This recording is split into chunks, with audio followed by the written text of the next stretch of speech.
The story opens with a moment that feels ordinary on the surface, a family gathering at the grandparents' house. The warmth of the setting contrasts sharply with the tension simmering beneath the surface, immediately creating a sense of suspense. Picture the narrator arriving at the house. Perhaps it's a holiday, a birthday, or a casual weekend where the grandparents are seated comfortably in their living room, surrounded by the familiar trappings of a long life, photographs lining the walls, a grandfather's worn leather chair, and the aroma of home-cooked food filling the air. The narrator, despite the seemingly cheerful environment, senses something amiss. There's a tension in the air that everyone else seems either oblivious to or is carefully ignoring. From the very beginning, the narrator's perspective sets the tone. They are both observant and cautious, noticing small, telling details that hint at deeper family dynamics. For instance, a cousin's overly casual comment about who will get what, or a subtle eye roll from an uncle when the grandparents mention their savings. These small moments, seemingly insignificant to most, register strongly with the narrator, planting seeds of suspicion about the family's intentions regarding the estate. By focusing on these minute details, the story immediately draws the reader into the narrator's internal world, a mixture of admiration for their grandparents and growing wariness toward other family members. This opening scene also introduces the narrator's emotional state. There is a quiet intensity in how they process the events around them. They notice who lingers a little too long near the grandparents' valuables, who steers conversations toward inheritance or money, and who masks curiosity with polite smiles. The narrator's vigilance is not overbearing. It's subtle and reflective, allowing readers to sense both the stakes and the moral complexity of what is to come. By emphasizing observation and perception, this section builds tension without immediate confrontation, establishing suspense that propels the story forward. The dialogue and interactions in this part of the story are key. The grandparents might casually reminisce about their younger days or share small anecdotes about their work and sacrifices, highlighting the love and trust they naturally extend to family. Yet the narrator notices that these moments of warmth are quietly overshadowed by underlying greed or indifference from certain relatives. A single misplaced comment, perhaps a passing remark, about finally getting our share or grandparents won't live forever, can trigger an internal alarm in the narrator, signaling the need for caution. These lines serve not only to provide exposition about the estate but also to heighten the suspense, making the reader question who can be trusted and what might happen if protective measures aren't taken. Finally, Part 1 subtly establishes the stakes of the story. The grandparents' wealth, though not explicitly detailed yet, is hinted to be significant, and the narrator's careful attention suggests that it is already a point of contention among the family. Through careful description, internal monologue, and selective observations, the opening scene creates a sense of urgency and foreshadows the narrator's decision to take matters into their own hands. By the end of this part, the reader should feel the tension in the room, understand the narrator's unique perspective, and sense that an important, secretive action is about to unfold, setting the perfect stage for the subsequent parts of the story. Part 2 of the story shifts from the suspenseful tension of the opening to a more reflective and heartfelt focus. The grandparents themselves. This section provides the necessary background to understand why the estate is so valuable, both monetarily and emotionally, and why the narrator feels a strong responsibility to protect it. The grandparents are introduced not simply as wealthy figures, but as people whose lives are marked by hard work, sacrifice, and love, which allows readers to empathize with them and understand the stakes involved. The story delves into the grandparents' past, painting a vivid picture of the journey that led to the accumulation of their $3 million estate. Perhaps the grandfather started from humble beginnings, working multiple jobs and investing wisely over decades, while the grandmother balanced family life and community involvement with quiet diligence. These details serve two purposes. They humanize the grandparents and establish a sense of earned wealth, emphasizing that this estate represents a lifetime of effort rather than mere inheritance. By highlighting their resilience and dedication, the narrative subtly frames the estate as a treasure that deserves careful protection, not just a financial asset to be fought over. Part 2 also explores the grandparents' personality traits and values. They might be portrayed as kind, trusting, and generous, extending warmth to everyone in the family and community. Their generosity, however, becomes a double-edged sword. It creates vulnerabilities that the narrator perceives, especially when other family members begin treating the grandparents' wealth casually or manipulatively.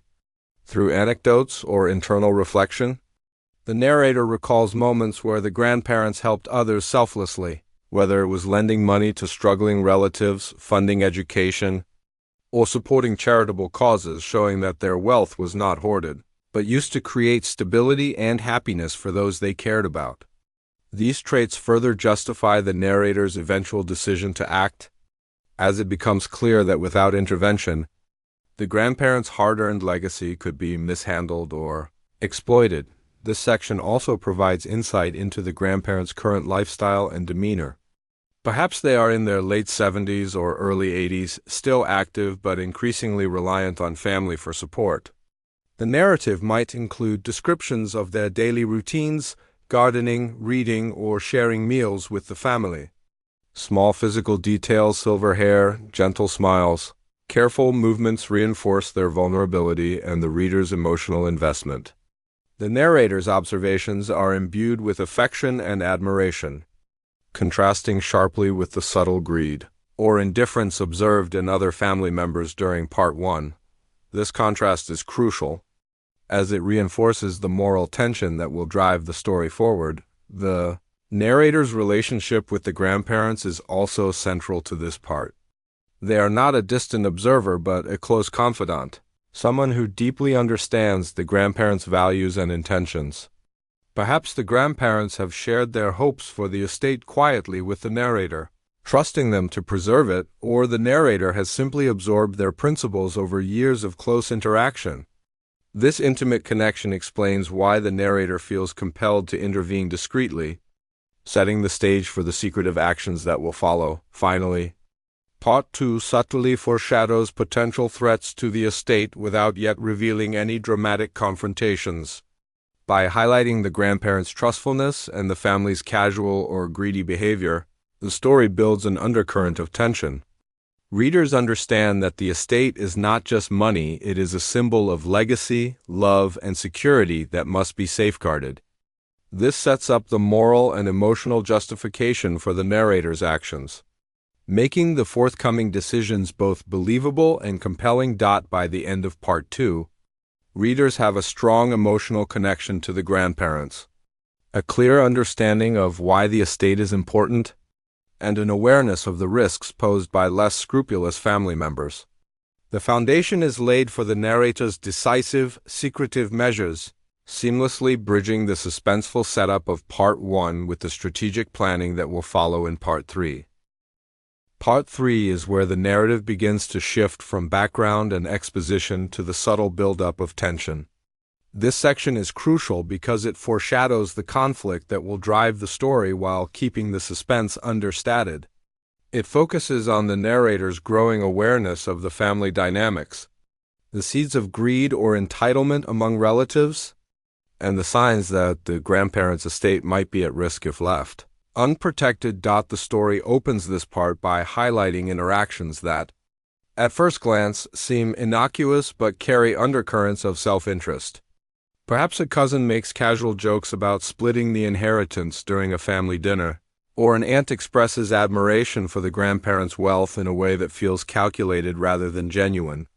The narrator notices the small, telling gestures, eyes lingering on valuable items, conversations shifting when the grandparents leave the room, or offhand remarks that reveal more than intended. These observations are presented through the narrator's internal monologue, emphasizing their vigilance and careful analysis of each family member's behavior. The reader begins to sense that while the grandparents remain trusting and generous, the household is not as innocent as it appears. This part also uses dialogue and subtle incidents to hint at potential threats to the estate. For example, a family member might pressure the grandparents to make financial decisions, perhaps encouraging gifts or investments that seem risky. Another might casually discuss how the estate will all go to whoever manages it best, revealing both entitlement and strategic calculation. Through these moments, the narrative conveys a sense of moral ambiguity. Family members may not be overtly malicious, but their intentions are self-serving. By framing these interactions in everyday settings, meals, phone calls, or casual visits, the story reinforces that the danger is both real and insidious, creeping into normal family life rather than appearing as a dramatic confrontation. The narrator's perspective is central in foreshadowing tension. They are observant, analytical, and emotionally invested in protecting their grandparents. Readers are guided through the narrator's thought process as they parse statements, notice behavioral patterns, and connect seemingly unrelated details. This approach creates a dual layer of suspense. The reader is aware of the potential conflict, and they are also privy to the narrator's strategic thinking. The tension is psychological, emphasizing anticipation and moral stakes rather than immediate action, which keeps the story grounded and relatable. Part 3 also deepens the ethical dimension of the story. The narrator recognizes that while their instincts tell them to act, intervening in family matters could create personal conflict. There is a subtle exploration of the narrator's internal struggle, wanting to preserve trust and protect loved ones while also contemplating deception. This duality heightens the suspense because the reader begins to question not only what the narrator will do, but whether their actions will be morally justified in the eyes of the rest of the family. Foreshadowing is further reinforced through environmental and symbolic details. Perhaps valuable heirlooms are prominently displayed, or the grandparents discuss plans to travel or make charitable donations. These small touches remind the reader of the estate's significance while signaling potential vulnerabilities. Even mundane events, a family member casually asking to borrow money or linger in the grandparents' office, stake on heightened importance through the narrator's perspective, making the reader hyper-aware of the stakes. Finally, Part 3 closes by amplifying the sense of quiet urgency. The narrator senses that action may be necessary soon but remains patient, collecting information and observing patterns.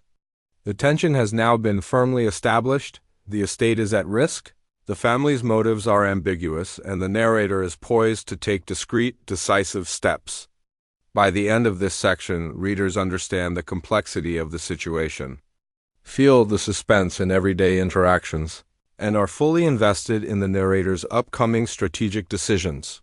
Part 4 marks a turning point in the story. After establishing the background, observing the family dynamics, and foreshadowing tension, the narrative now focuses on the narrator's internal decision-making process. This section delves into the reasoning, moral considerations, and emotional stakes behind the choice to quietly secure the grandparents' estate.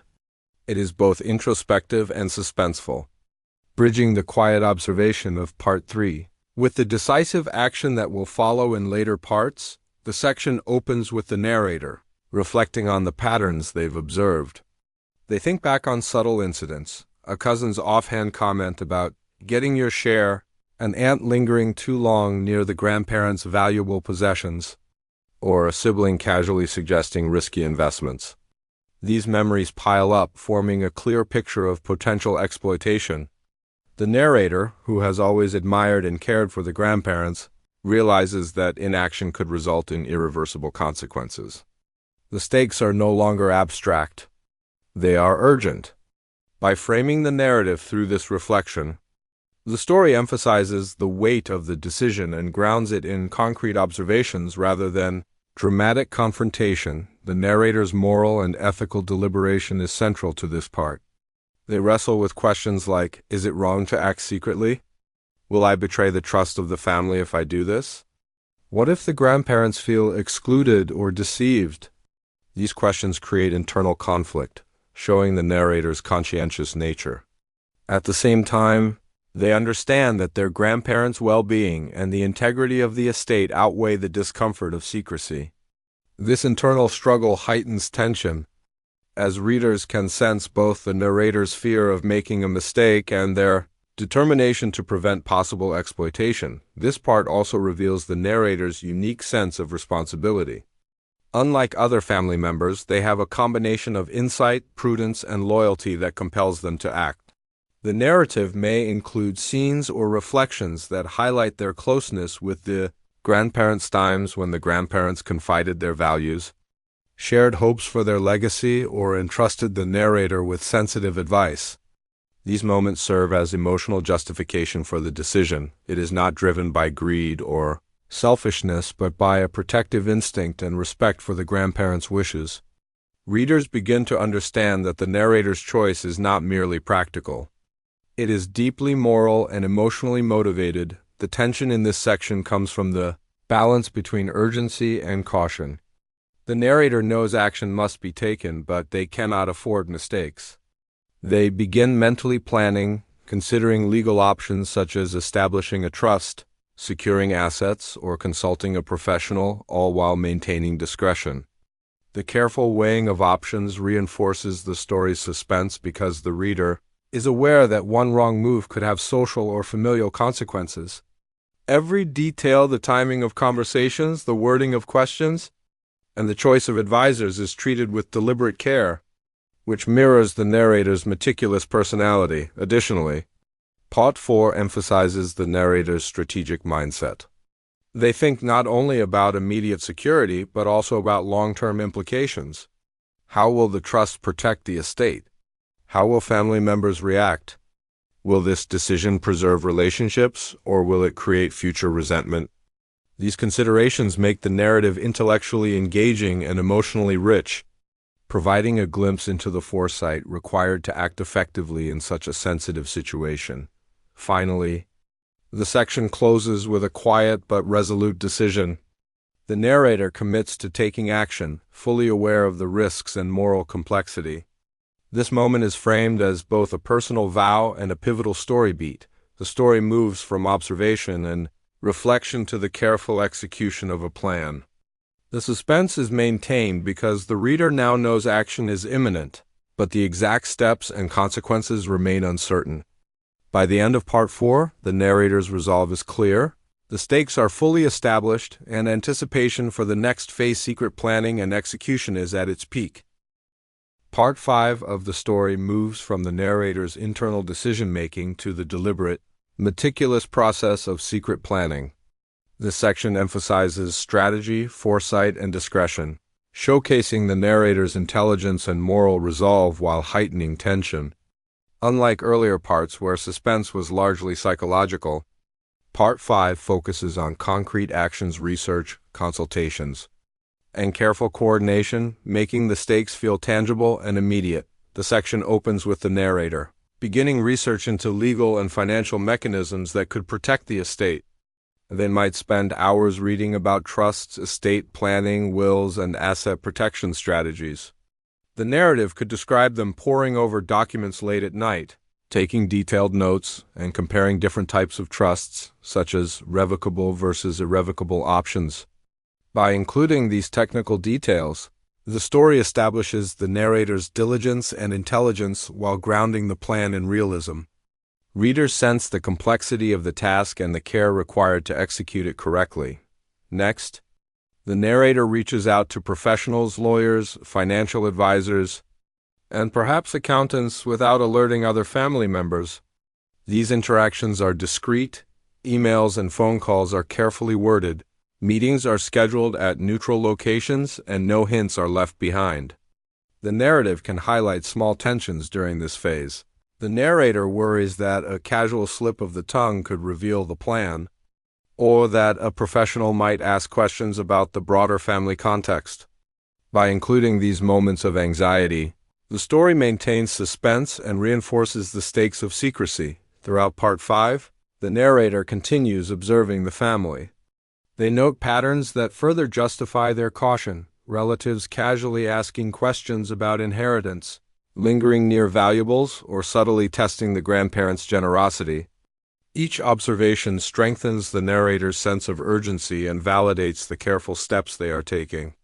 The contrast between the narrator's strategic thinking and the casual, Often self-serving behavior of other family members creates dramatic tension, emphasizing the need for discretion. The narrative also explores the emotional complexity of planning in secret. The narrator experiences moments of doubt and guilt, questioning whether their actions could be perceived as betrayal.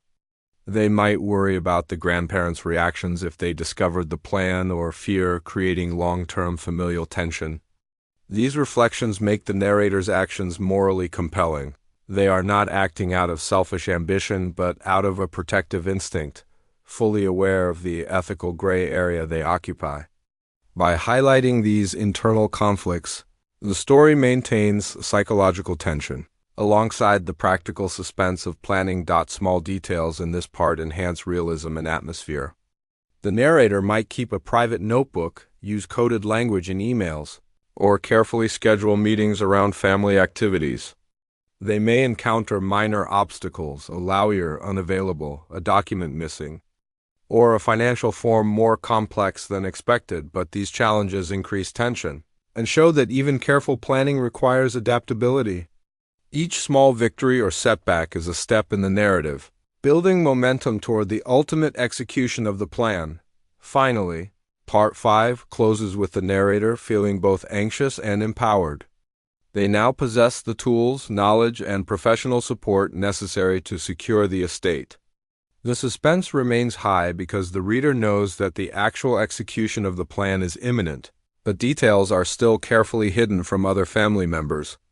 This combination of preparation, secrecy, and emotional weight propels the story into Part 6, where the narrator begins the delicate process of implementing the trust and formally protecting the estate. By the end of this section, readers fully understand the scope of the narrator's preparation, the care required to maintain secrecy, and the high stakes of the family dynamics.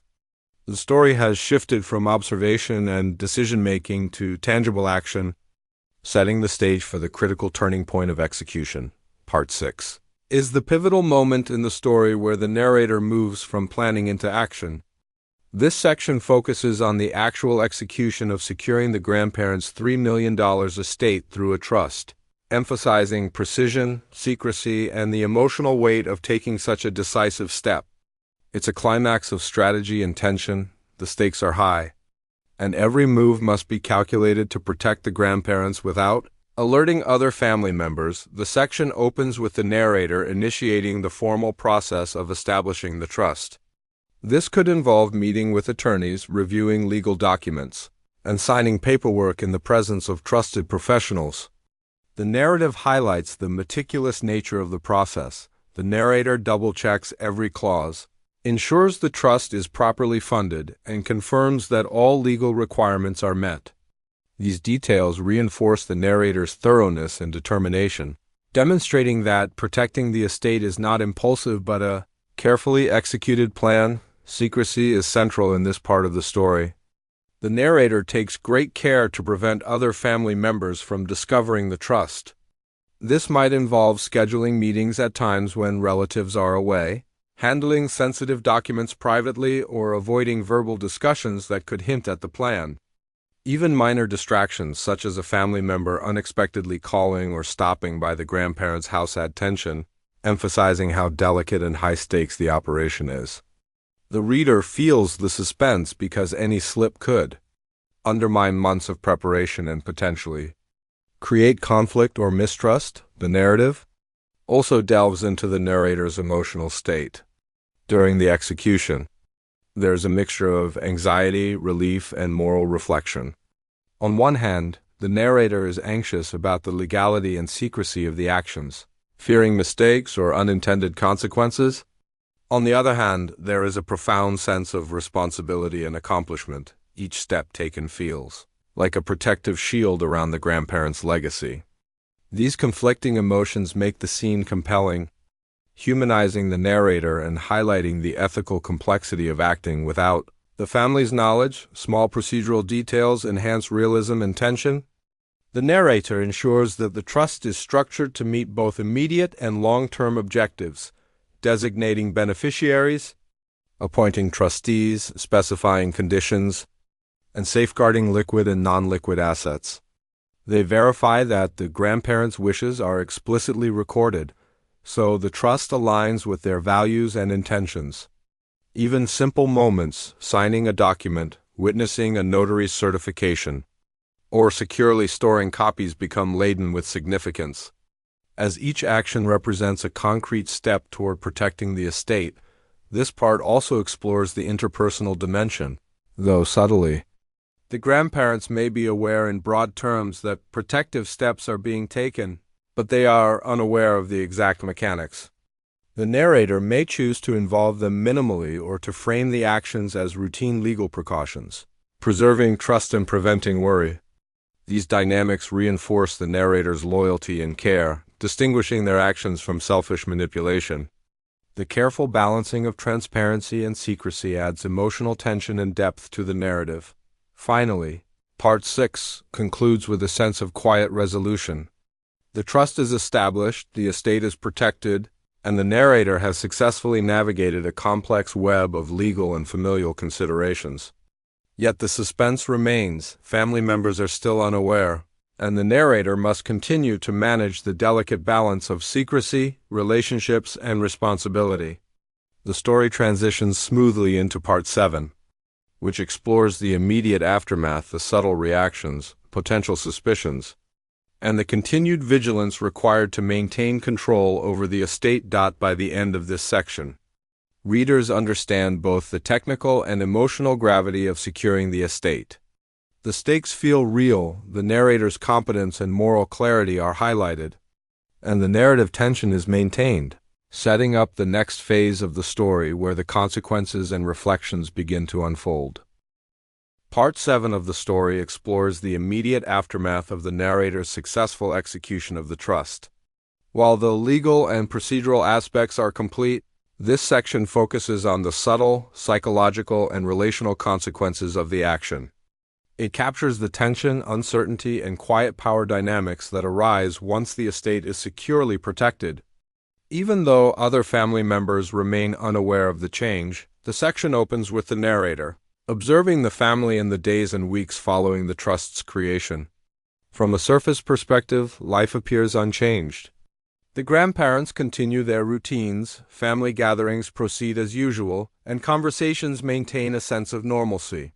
However, the narrator notices small, telling details that hint at ongoing intrigue, relatives asking casual, probing questions about finances, lingering around valuable items, or expressing curiosity about the grandparents' plans. These subtle cues reinforce the contrast between the narrator's knowledge of security and the family's continued potential for greed or manipulation. The suspense is psychological. Readers sense that the estate is now safe, but the environment remains charged with latent tension. The narrator's emotional experience during this aftermath is complex. There is relief, of course, knowing that the grandparents' wealth is legally protected. But there is also vigilance as they continue monitoring family behavior, anticipating possible attempts to test the boundaries of the trust. The narrative emphasizes this duality. The narrator feels empowered by the successful execution of their plan, but remains aware that secrecy requires ongoing attention. This tension between relief and responsibility keeps readers engaged, illustrating that even a carefully executed plan does not eliminate emotional and social stakes. This part also highlights subtle family dynamics. Some relatives may begin showing signs of suspicion, frustration, or curiosity about the lack of access to the estate. Perhaps a cousin complains privately to another family member about not understanding the grandparents' decisions or subtly pressures the grandparents for gifts. The narrator observes these behaviors with a quiet sense of satisfaction tempered by ethical reflection. They are protecting the estate without revealing themselves as the architect. This balance of secrecy, strategic observation, and moral responsibility adds layers of complexity to the story. Dialogue and small incidents reinforce the tension. Family members may comment on recent decisions by the grandparents, perhaps a donation to charity, a purchase, or a financial arrangement that now seem puzzling in light of their expectations. The narrator, privy to the truth, experiences these moments as both reassuring and subtly dramatic. The estate is secure, Yet the ignorance of others highlights the moral and strategic weight of the narrator's actions. These interactions serve as a narrative mirror, reflecting both the success of the plan and the ongoing relational delicacy. Part 7 also emphasizes the narrator's continued ethical and emotional reflection. They question the morality of keeping the trust secret and consider whether a future disclosure is necessary or beneficial. This inner dialogue maintains psychological tension and engages the reader's empathy, reinforcing that the story is as much about moral judgment and family dynamics as it is about financial strategy. The narrator's reflections reveal a conscientious character, who acts not out of self-interest but from a protective sense of duty toward the grandparents.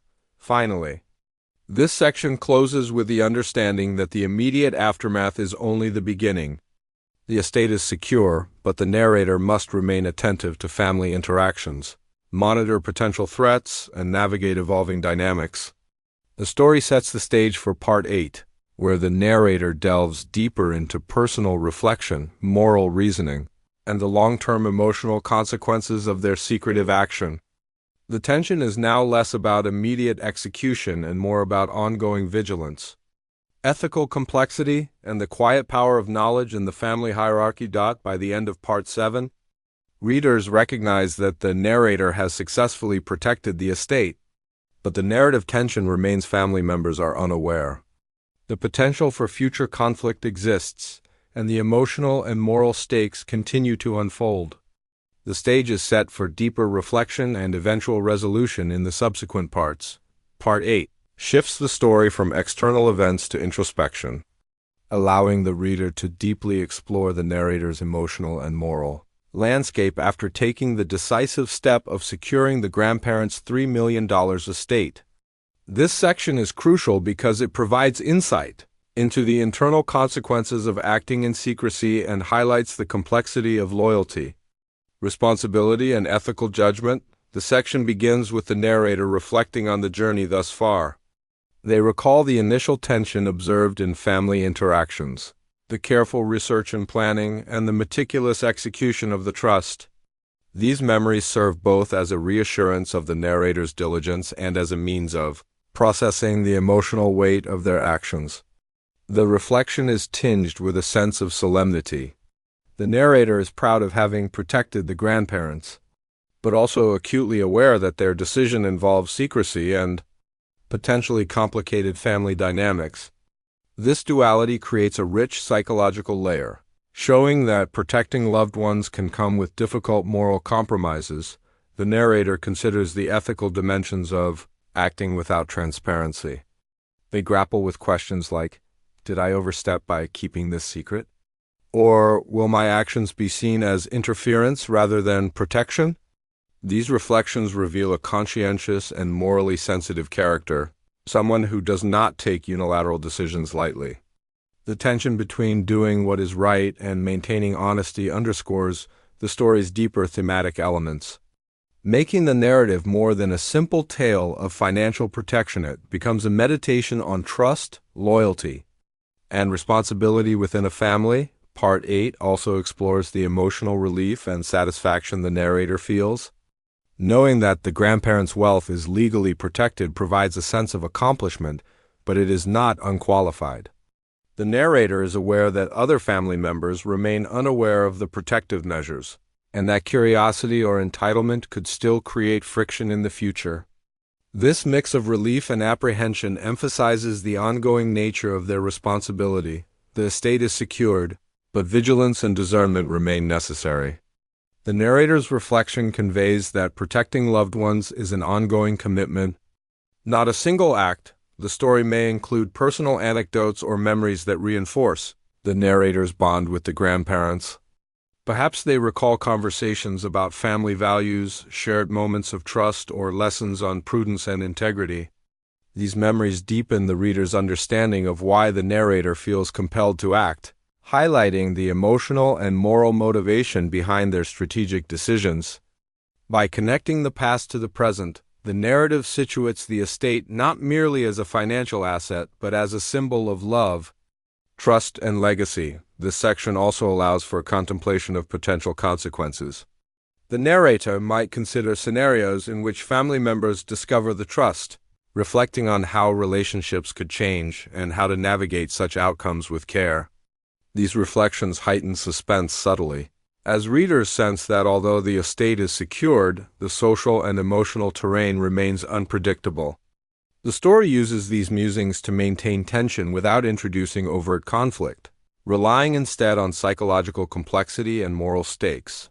Finally, Part 8 concludes with a quiet resolution.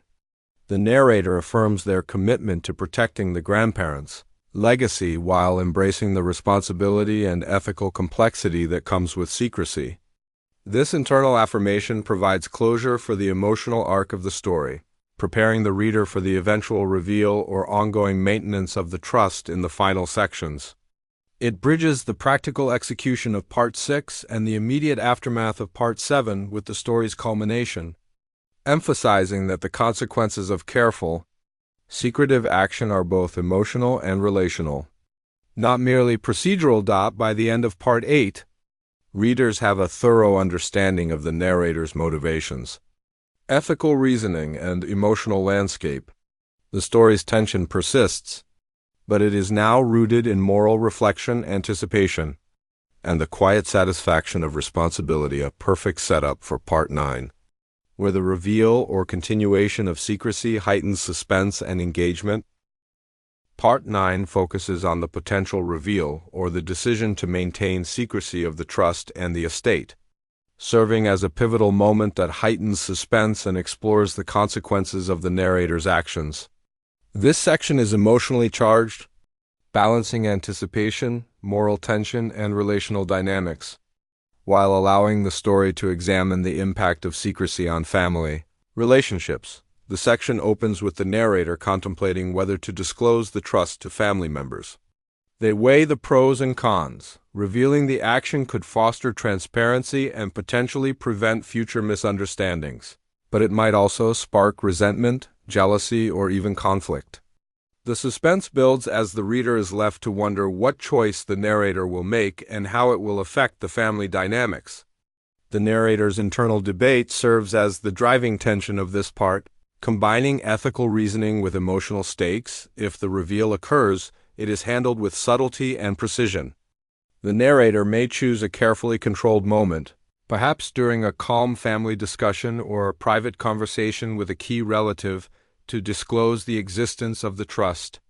The reaction of family members can vary widely. Some may feel grateful and relieved, recognizing the protective intent behind the decision. Others may feel betrayed, upset that such significant actions were taken without their knowledge. These varied responses highlight the complexity of human relationships and the unintended consequences of secrecy, even when motivated by love and responsibility. Alternatively, if the narrator chooses to maintain secrecy, the suspense is preserved in a different way. The family remains unaware of the legal protections, and the narrator continues to quietly observe, ensuring the estate remains secure. This approach emphasizes prudence and long-term vigilance, reinforcing the narrator's role as a guardian of both the grandparents' legacy and the emotional integrity of the family. Even without a formal reveal, the tension persists. The narrator carries the burden of knowledge, and the reader experiences the quiet drama of secrecy and the moral implications of holding power that others do not fully understand. This part also explores the emotional and ethical dimensions of the reveal. If disclosed, the narrator must navigate questions of trust, honesty, and justification. They may explain their motivations, emphasizing care for the grandparents and concern about potential exploitation by other relatives. These explanations allow the reader to understand the narrator's thought process while also presenting the family's reactions as a mirror for real-world moral dilemmas. When is it right to act secretly? And how should one balance protection with transparency? Whether revealed or not, Part 9 examines the consequences of the narrator's actions on familial relationships. In the case of a reveal, some bonds may be strengthened, with relatives appreciating the foresight and protective intent. In the case of continued secrecy, the narrator must live with the dual reality of being both protector and secret keeper, highlighting the complexity of moral responsibility. Both paths maintain narrative tension, as the reader is drawn into the psychological and relational dynamics that emerge from the narrator's choice. Finally, this section prepares the story for its emotional and thematic conclusion in Part 10. It reinforces central themes: loyalty, foresight, the weight of moral decisions, and the delicate balance between action and secrecy. The reveal or decision to remain silent serves as the culmination of the suspense built throughout the earlier parts, providing a resolution to the narrative arc, while leaving room for reflection and moral consideration. By the end of Part 9, readers understand the stakes of disclosure, the complexity of family dynamics, and the moral reasoning guiding the narrator. The story is poised for Part 10, where the broader consequences, reflections, and lessons of the narrator's actions are fully explored. Offering closure and thematic resonance, Part 10 serves as the story's emotional and thematic resolution, bringing together the threads of suspense, ethical reflection, and family dynamics that have been carefully built across the previous 9 parts. It focuses on the narrator's ultimate understanding of their actions, the lessons learned from their experience, and the long-term implications for both the estate and their relationships with family members. This section is designed to leave the reader with a sense of closure, moral insight, and reflective satisfaction. The section opens with the narrator reflecting on the journey from observation to decision to execution. They recall the early moments of tension, family members' subtle greed, the grandparents' trusting nature, and the uncertainty that propelled them into action. These memories reinforce the stakes and highlight the narrator's growth. They understand that protecting the estate was not merely a matter of financial security, but a profound act of loyalty and responsibility. This reflection allows readers to see the narrator's journey as both strategic and deeply human, emphasizing the emotional and moral significance of the story. Next, the narrative explores the broader lessons learned. One key theme is the importance of foresight and responsibility in safeguarding loved ones' well-being. By quietly securing the estate, the narrator prevented potential exploitation and preserved the grandparents' legacy, demonstrating prudence, care, and ethical action. This moral takeaway reinforces the idea that sometimes difficult or secretive decisions are necessary to protect what is most valuable, especially when the vulnerability of others is involved. The story frames these actions as morally defensible, emphasizing the distinction between selfishness and protective stewardship. The story also addresses the complexity of family relationships and trust. Whether the trust was eventually revealed or maintained in secrecy, the narrator understands that family bonds are delicate and require careful navigation.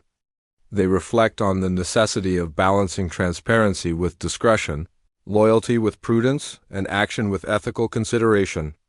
This insight resonates with readers because it highlights a universal challenge. Protecting loved ones often involves making decisions that are not immediately understood or appreciated by others. The narrator's journey underscores the emotional intelligence required to act responsibly in such situations. Emotionally, Part 10 conveys a sense of quiet satisfaction mixed with ongoing mindfulness. The narrator may feel relief that the grandparents' wealth is secure, pride in having acted effectively, and empathy for the family members who remain unaware or might feel hurt if the truth comes out later. These nuanced emotions add depth, reminding readers that moral and strategic victories are rarely purely celebratory. They often carry complex feelings of responsibility and reflection.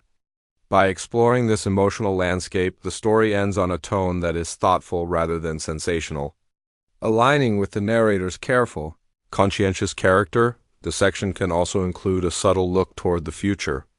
The narrator may consider ongoing vigilance, ensuring the estate remains protected, or ways to gradually foster understanding among family members about the grandparents' values and the importance of preserving their legacy.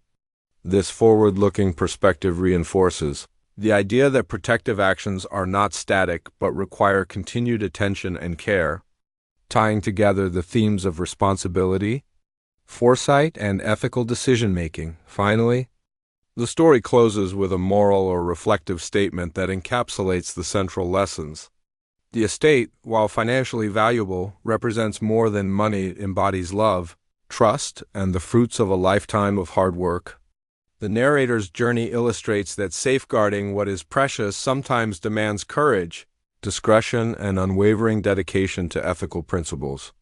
By ending on this note, the story leaves readers with a lasting impression of both suspenseful strategy and thoughtful moral reflection, completing the narrative arc in a satisfying and meaningful way. By the end of Part 10, the reader understands the stakes, the narrator's motivations, and the lasting impact of their actions. The suspense is resolved, the ethical questions are addressed, and the story delivers a poignant message about loyalty, responsibility, and the careful protection of those we love.